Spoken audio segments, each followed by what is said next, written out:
Mafalda se acerca a la tercera edad. Marlon Brando cumpliría 100 años este 2024 y lo celebraría junto a otro compañero de generación, el periodista y escritor Truman Capote. Hoy usamos estas y otras efemérides para recordar figuras relevantes en la cultura en todo el mundo. Comenzamos en Latinoamérica, donde este año celebran algunos de sus autores más ilustres.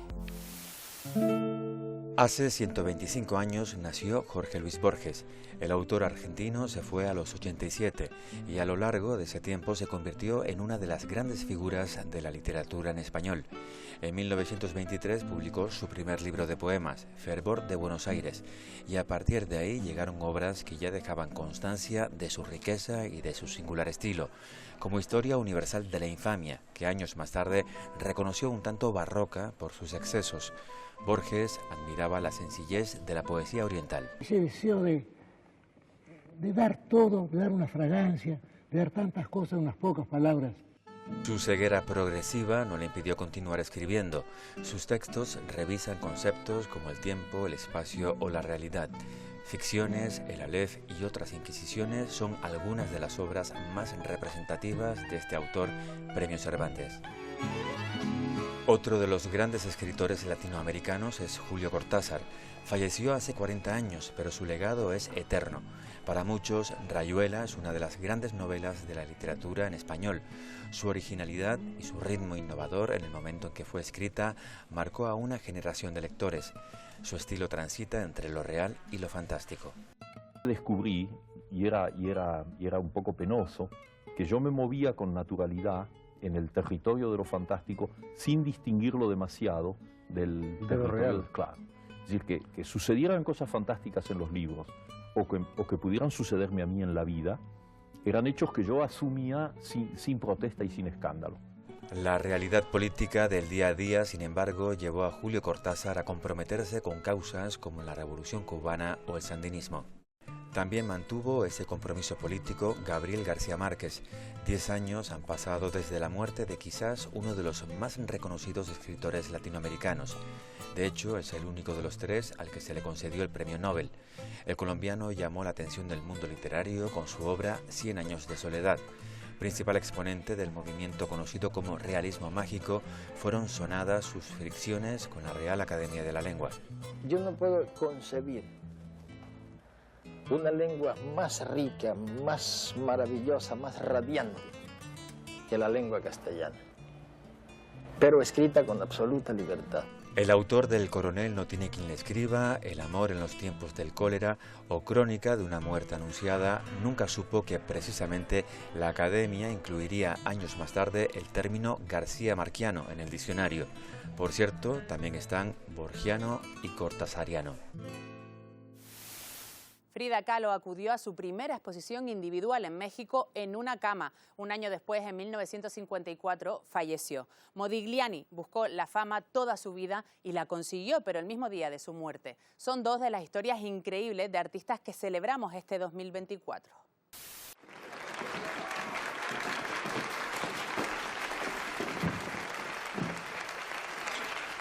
¿Por qué no suena la música?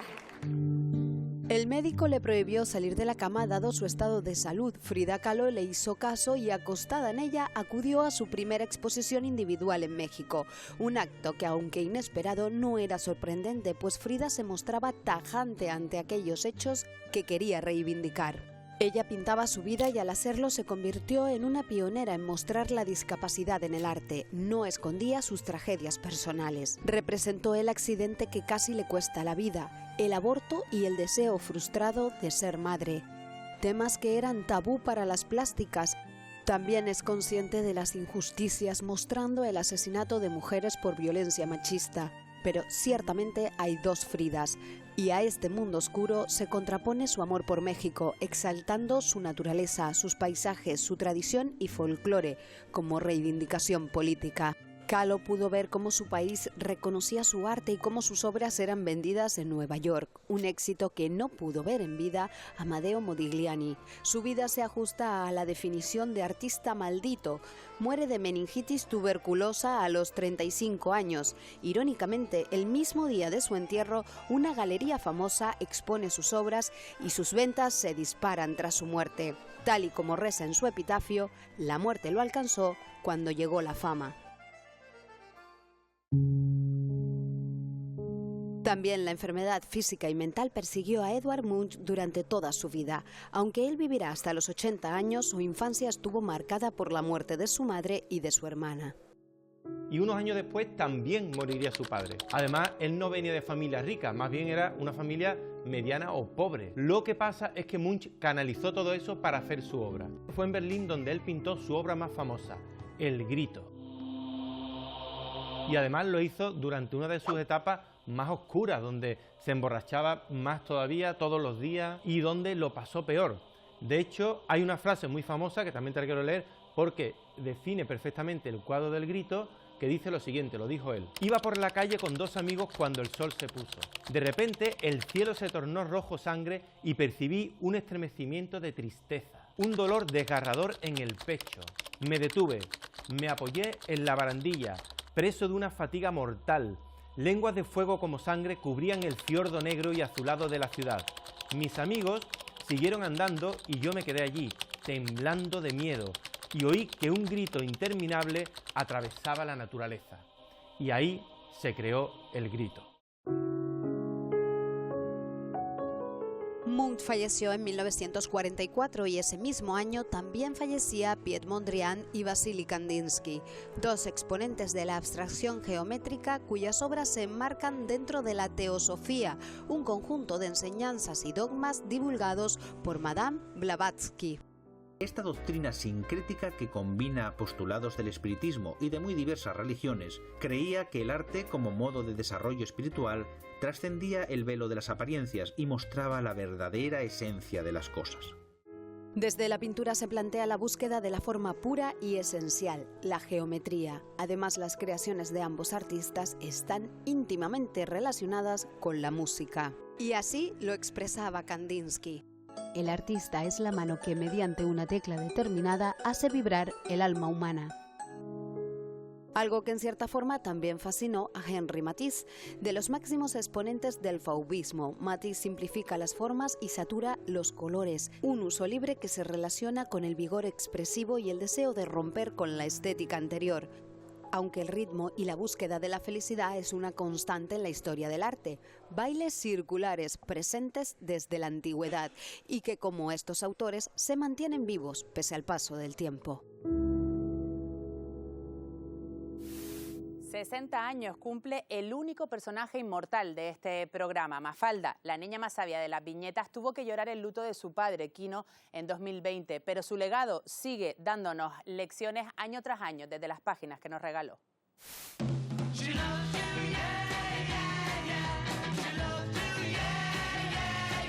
Todo comenzó en 1962 con una propuesta para una campaña publicitaria. El nombre de la protagonista surgió por el nombre de la marca. En estos dibujos, Quino tenía que mostrar la vida de una familia común que utilizaba estos electrodomésticos en su hogar. No funcionó, entonces lo llamé a Quino y le expliqué, bueno, es tuyo, haz lo que quieras con esto. Vaya, si lo hizo. Lo hizo, y lo que iba a ser una simple tira cómica para promocionar electrodomésticos evolucionó hacia algo muchísimo más grande. En total creó 1928 tiras contando historias con los personajes queridos de las historietas. Y así fue como Mafalda nació dos veces, la primera como idea en 1962 y la segunda el 29 de septiembre de 1964, cuando vio la luz en la prensa por primera vez y la fecha preferida por Quino para celebrar su cumpleaños. El resto de su leyenda se debe a ella y a él. Un gran dibujante, un gran filósofo y sí, defensor de la mujer y sobre todo de los desfavorecidos, ¿no? Mafalda, ¿cómo te fue en tu primer día de escuela? Bien, muy bien. Aprendimos un montón de cosas. ¿Y a ti, mamá? ¿Cómo te fue en este antro de rutina? Irónica, inteligente, contestataria e inconformista. ¿No sabes si ya fueron suprimidas las armas nucleares? No lo sé, Mafalda, pero creo que no. ¿Por qué? Bueno, por nada en especial. Pero sería lindo levantarse una mañana y encontrar que al fin la vida de uno depende de uno mismo. Esa niña que no es fácil de convencer y que detesta la sopa. ¿Por qué tengo que tomarla? Porque te lo ordeno yo, que soy tu madre. Si es cuestión de títulos, yo soy tu hija. Y nos graduamos el mismo día. Su plato odiado era una metáfora sobre el militarismo y la imposición, porque ella nació en los años de la Guerra Fría, la dictadura y el pánico a la bomba atómica. Un mundo convulso que una niña de 6 años quería arreglar trabajando como intérprete en la ONU. Aprenderé inglés y ruso. Okay, that is very true. But you're going to speak in William Benefani. Yeah, oh, shut up! Where you go? Get out! Me parece que también tendré que aprender algo de karate. Que es que tenemos básicamente los mismos problemas. Y espero que en algún momento digamos, pues mira, no entiendo esta viñeta de Mafalda porque es que ya de esto no existe. Pero es que actualmente existe y a veces hasta se puede hasta quedar corto en algunas cuestiones. Su tortuga burocracia representa la lentitud del sistema y sus amigos y amigas a la propia sociedad. Este es Felipe. He decidido enfrentar la realidad. Así que apenas se ponga linda me avisan, ¿eh? Este es Manolito. Todos somos iguales, solo que algunos tenemos un capital. Esta es Susanita. Seguí una carrera y todo. Claro. Y fue a la universidad y todo. Claro. Y había conseguido novio y todo. Novio no. Así que fue a la universidad para nada. Y libertad, pequeñita, una metáfora de su propio nombre, utópica, crítica e incisiva. Mafalda es como un redondel, ¿no? Un óvalo, hay un personaje que es un óvalo, el Manolito, que es el niño de Gallegos, es un cuadrado, ¿no? Y es una forma visual muy inteligente para captar, con simplemente reconociendo la forma geométrica, captar ya el personaje, ¿no? El poder narrativo de este pequeño personaje y su capacidad de influir en el discurso social no solo ha traspasado fronteras, también generaciones. Ya tuvo que dejar su opinión sobre este mundo. Es una niña que dice las cosas tal y como lo piensa y levanta ese espíritu crítico en los niños y les hace un poco reflexionar. Mafalda es una niña que no va a envejecer y que a la vez envejece bien al paso de los años para el público. Es una cosa impresionante lo que ha hecho Kino, la verdad. Sigue vendiendo bastante. Es una niña que creo que sigue vivo en lo que viene siendo la cultura hispanohablante. Así es Mafalda y su mundo, una pequeña que hemos visto enfadada muchísimas veces, pero que pocas la hemos visto llorar. Lo hizo en 2020 cuando tuvo que despedir a su padre creador. Se abrió un cielo tierno para ti, que acostumbraste a no llorar a tantos ojos sin abrir. La única niña que siempre será niña y que 60 años después sigue teniendo razón en casi todo.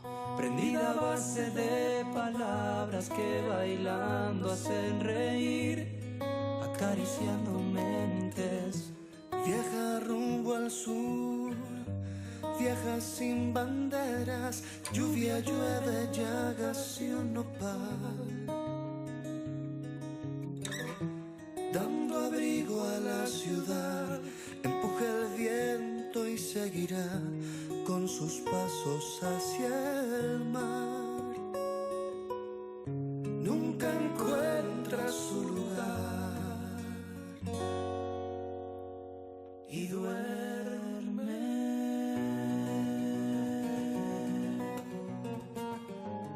La calidad de su interpretación está a la altura de las polémicas que generó su vida detrás de las cámaras. Les hablamos ahora del centenario del nacimiento de Marlon Brando, uno de los actores más cotizados de Hollywood, capaz de convertir cualquier personaje en una leyenda, pero también el protagonista de algunas de las historias más vergonzosas del cine. Jamás decía la verdad si le bastaba con una mentira. Así definía uno de sus más estrechos colaboradores a Marlon Brando, según recoge la biografía del actor que escribió William Mann. Brando, nacido en 1924, muerto en 2004, fue una de las estrellas que brilló con más fuerza en Hollywood. Y por supuesto, ese brillo no estuvo exento de sombras. Cuando llegó a la industria del cine, Brando llevó a cabo su primer gran engaño. Su impresionante presencia, su talento, su aparente seguridad escondían a un hombre profundamente marcado por su infancia. Con padre y madre alcohólicos, el pequeño Bud fue un niño maltratado y disléxico que se convirtió en un adolescente rebelde que no respetaba ninguna autoridad. Con 19 años se fue a Nueva York para formarse como actor con Konstantin Stanislavski. El tiempo le convertiría en el mayor representante del famoso método actoral que lleva las emociones al límite. Destacó en teatro interpretando a Stanley en la versión de Broadway de Un tranvía llamado Deseo. Ese mismo papel le llevó a su primera nominación al Oscar en 1951. También fue nominado en el 52 por Viva Zapata, en el 53 por Julio César y en el 54 por La Ley del Silencio, con la que por fin lograría la estatuilla. Ningún intérprete había logrado antes ser nominado 4 veces seguidas y, a día de hoy, nadie lo ha vuelto a lograr. No es el único Oscar concedido a Brando, pero sí el único que aceptó.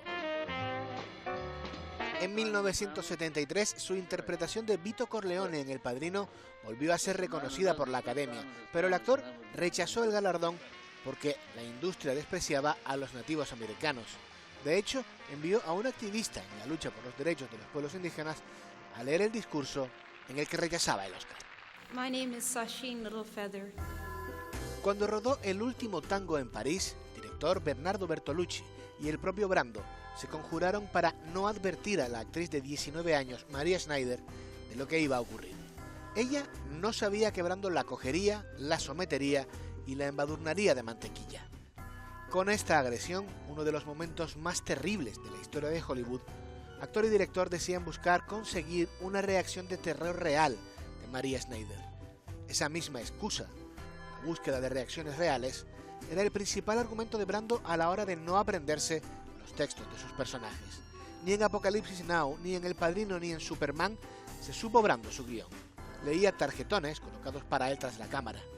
Sin saberse el texto y con un papel de menos de 10 minutos, Brando logró cobrar un salario de casi $4 millones por Superman, más un porcentaje de la taquilla que le hizo ingresar cerca de $14 millones finalmente, más de $1 millón por minuto en pantalla. Su vida fuera de las cámaras también está plagada de sombras. 11 hijos, 3 matrimonios y los mismos divorcios, y un historial de relaciones tormentosas en las que se incluyen abusos a algunas de sus parejas, como Rita Moreno.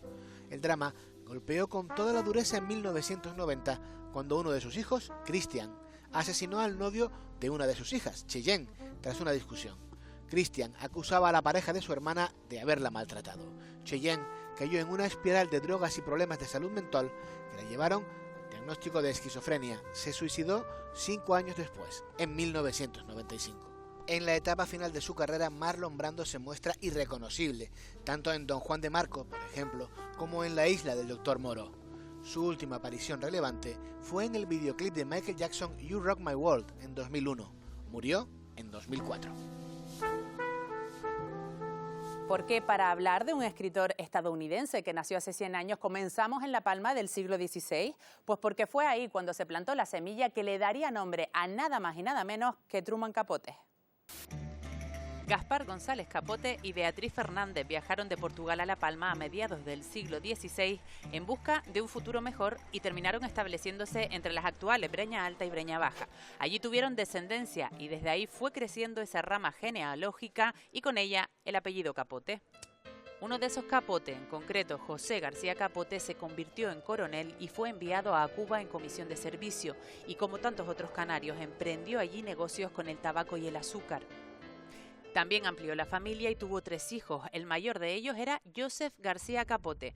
Este niño se crió en Cuba hasta los 24 años cuando decide viajar a otro punto geográfico en el que se asentaron muchos canarios, Nueva Orleans.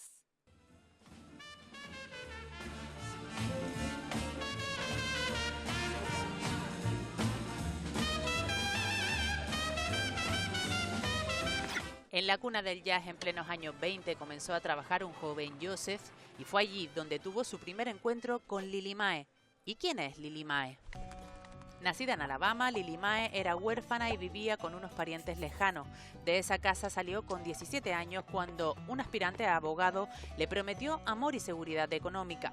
Pero el licenciado en Derecho ejerció de todo menos de abogado. Se llamaba Arch Person y estaba especializado en estafas y en dilapidar el dinero. Tras la luna de miel, le confesó que estaba arruinado y la dejó de nuevo con sus parientes y con un embarazo inesperado.